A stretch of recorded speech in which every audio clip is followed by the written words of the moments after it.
Yo, yo, yo, welcome to Voice of Reason, and this is Josh, the over opinionated black man, right? So, we have a lot of shit to cover, just a metric ton of shit to cover. I haven't made videos throughout the week, I've been doing other things, but this one is definitely something that's big. I want to tackle it, I don't want to waste your time, so I want to get into it. Don't forget to like, comment, and subscribe. If you're on Twitter, don't forget to retweet this shit. I need this channel to be bigger than what it is. Thank you so much. Let's get into it. So the developers at Metro that made Metro Exodus just dropped the patch or will drop a patch sometime in June, early June. It's supposed to have 60 frames per second with 4K with ray tracing. Now there's no ray traced reflections for the water and things of that nature, but still, all of that together it's not one or the other. I'm sure it's not going to be native 4K. I'm sure it's going to be fluctuating frame rates. I'm positive on that one. Hopefully they have options. But they took their sweet time with it. Now, if you don't know, Metro, the developers at, I don't know the names, fuck it. The developers at Metro, that made Metro Exodus, were looked at as small developers, but they kind of held the crown up to, Cyberpunk as the best looking game on PC. It was like the gold standard. And then CD Projekt Red came with their Witcher, and then they came up with Cyberpunk, which was marred with a whole bunch of technical issues, probably stemming from, being from the last generation, and things like that. But the developers that made Metro Exodus decided to go a totally different way with this. They took their sweet, sweet, sweet, sweet time. They delivered only what they should have delivered, and then went back maybe a year or two and refined everything that was basically PC. Or sorry, refined everything that was the next generation stuff like ray tracing and stuff like that. It already had ray tracing on PC, but they went back and kind of catered to the consoles at that point in time. It is a cross generation game. I get it, but sometimes I kind of think to myself, if the management was better, at CD Projekt Red, like they wouldn't be in the hot water that they're in now and playing catch up. I mean, it's bad. They can overcome it. I get it. You know what I'm saying? I totally understand they can overcome it, but still, like this shit's bad. You have a smaller development studio that can manage themselves better, and maybe it's because if you're too large, things like that happens. You got too many cooks in the kitchen, it fucks everything up. That's probably what's going on with this one. But I just wanted to let you guys think about the situation here. We don't know how proficient these developers that made Metro Exodus are. What I do know is that I did not have a good time playing Metro Exodus on the consoles. I was falling through the floors. Shit wasn't loading. It was terrible frame rates, and this was the pro version at the time. So I have yet to, load into the game on my PS5 and see what's going on with that one. But that shit pissed me off and it turned me off completely. I did not like any of that. I wasn't a fan. But who knows? Who knows? Maybe they can pull their thumbs out their ass and make something, or refine the series, refine the graphics and stuff like that. Because apparently on PC it was a little heavy, but it didn't. We didn't have those problems, or they didn't have those problems. My friend claims that he didn't have the problem either, but I definitely fell through the level. He jumped into my stream one time, just real quiet, low key, and saw me like having a horrible time. I mean, he was snickering and shit, but still, I was like, fucker. But anyway, Cyberpunk is funny because Cyberpunk is actually it runs pretty decently on these next, well, at least on the PS5. It runs decently. I mean, it has a very consistent frame rate. It's not even the graphics necessarily because it's still cross-gen, it's still pulling from backwards compatibility. But the problem with Cyberpunk is that it's just so many gameplay like lackings. You know what I'm saying? It's just so many things that either are just not in there and they should be. And I'm not talking about promises either. I mean, some of the shit is like straight up missing in terms of things that they need to kind of incorporate. Some people say it's not about the cops and stuff like that that's in the game.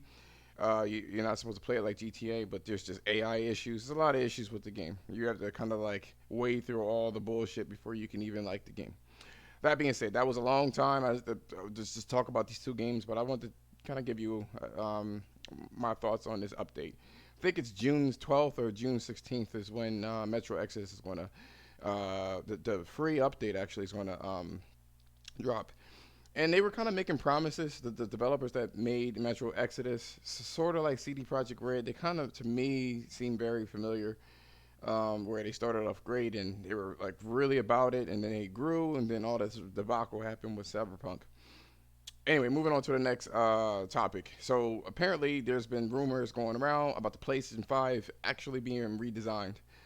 Um, no. What you most likely seen is that the chipset is going to be redesigned to ease the burden of the semiconductor shortages that they have nowadays. They said something about making the chips smaller. That way you can use less material. And then somehow people think that the PlayStation for Sony is going to redesign the PS5. They've always internally redesigned their system.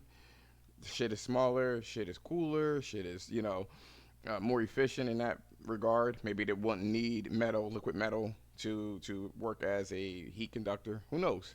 But this is not a redesign of the entire console because A, you still need the SSD slot to be compatible in that regard.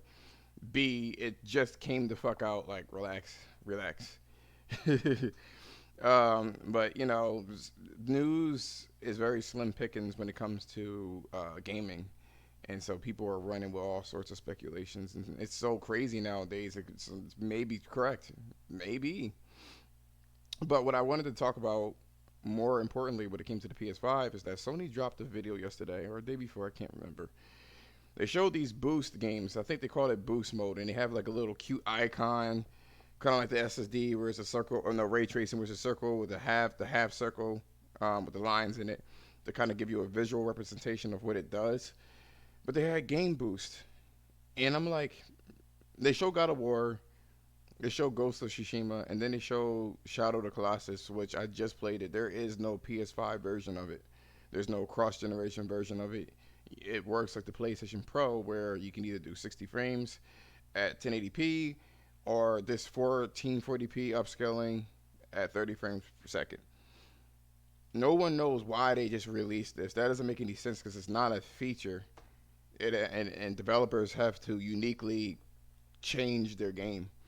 So there's a lot of speculation going on with that. We don't know what's going on. I think in June there's going to be a gauntlet that's just going to be dropped when it comes to the PS5.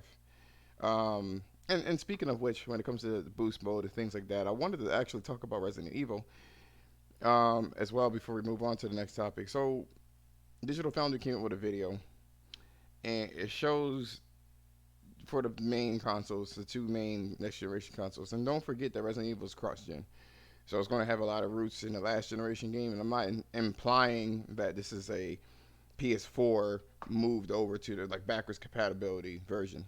What I am stating is that the techniques used for these newer consoles and these newer chipsets works a little differently. So if you want to work it the same way that you did the last generation, you're probably not going to get the best results. And on top of it, the PS5 works different than the Series X. And Resident Evil engine, the RE engine, when it comes to ray tracing, it's more traditional than anything.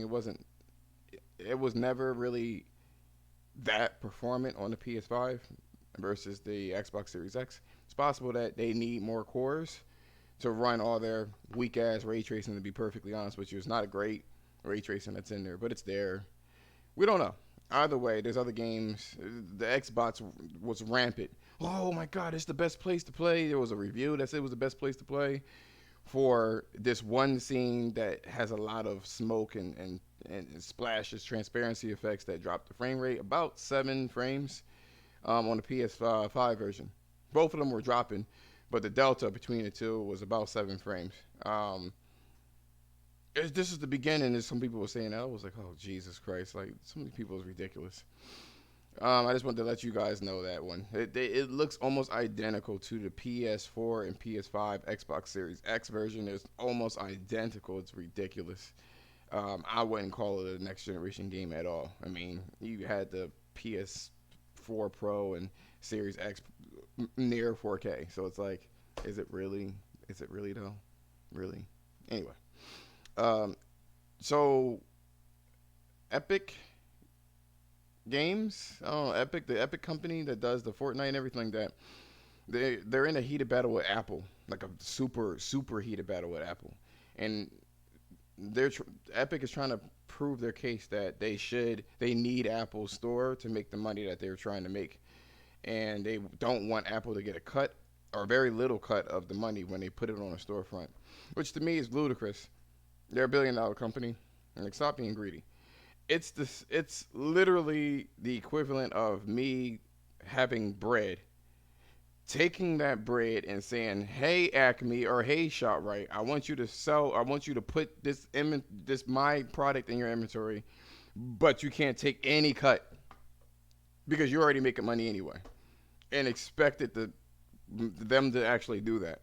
Regardless of the matter, for some reason, because I guess they were still working with Microsoft, there was a lot of legal information regarding money, and it was blacked out. Like literally, like when it came to Microsoft stuff, it was blacked out. Now this is supposed to be for 2019.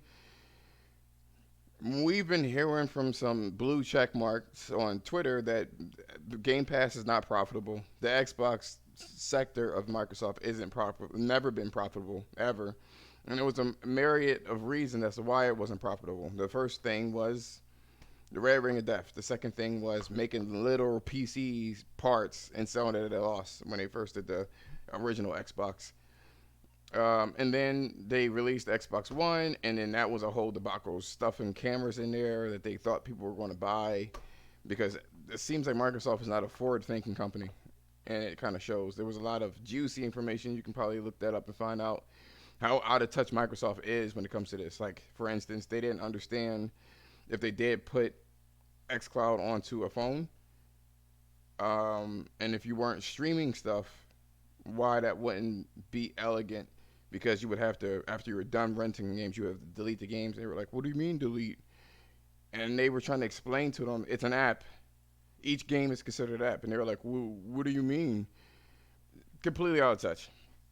Completely out of touch. You gotta look that shit up. But regardless of the matter, if Game Pass and Xbox was so successful, they spilled the tea on Nintendo shit. They spilled the tea on Sony shit.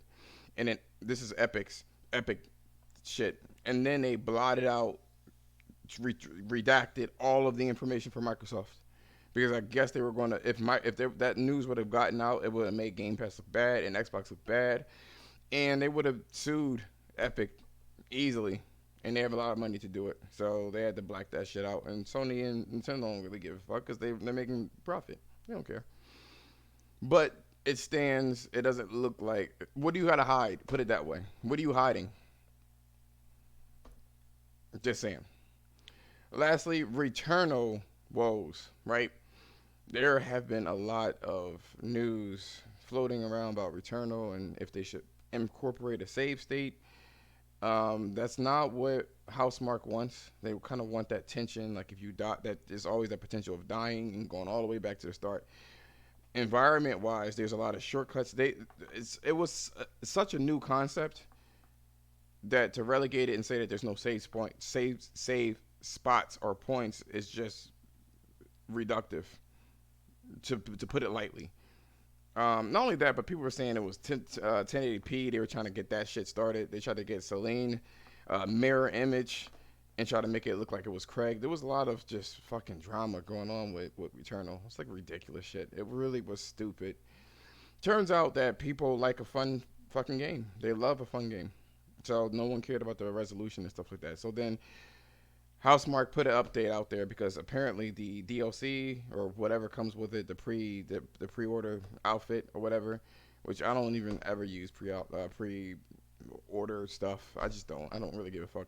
But it was freezing the game, or you couldn't open the doors. The doors were locked and stuff like that. And people were pissed, and they were losing progress. But the game is based off of you dying, and it's inevitable that you would die in the game. So I mean, though, what's up? You know what I'm saying?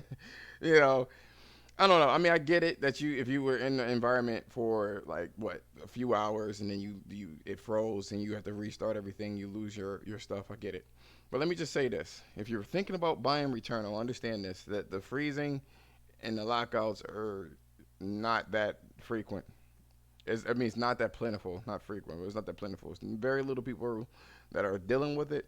Most people are having no issues. The biggest issue is how the game works in terms of the save.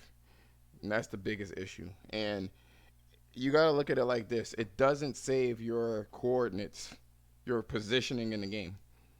What it will save is your character progression in terms of what you could collect and how far you can upgrade. That's what it actually collects. That's what it collects. And for that particular notation, you got to understand it's a different way of looking at things. So like if you do die, it doesn't take things like traversal objects. It doesn't take that away from you at all. Not at all. You can still do what you need to do with it and upgrade. The game is based off of dice rolling, basically. So when you come back after a death, you're not going to get the same loadout. You have to try again. But when you find the weapon that you're looking for, it's potentially could go further because you played with the weapon long enough, and you can have more slots to augment it and stuff like that. So it's not like a fresh start. And also, from what I'm playing, if you do die and you're in like biome 3 or biome 2 out of the 6, you do have to start from the scratch. But the game rearranges itself so the distance from in biome 1 is shorter. You can still do your exploration, but it's shorter.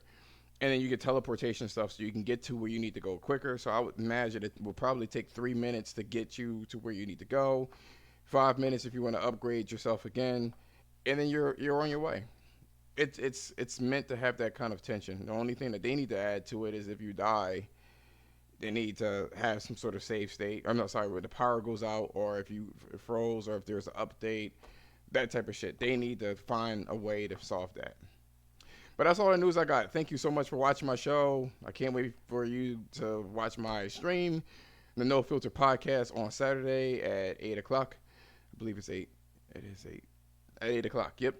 Um, don't forget to like, comment, subscribe, share the video on Twitter, retweet the shit. Thank you. Have a good one.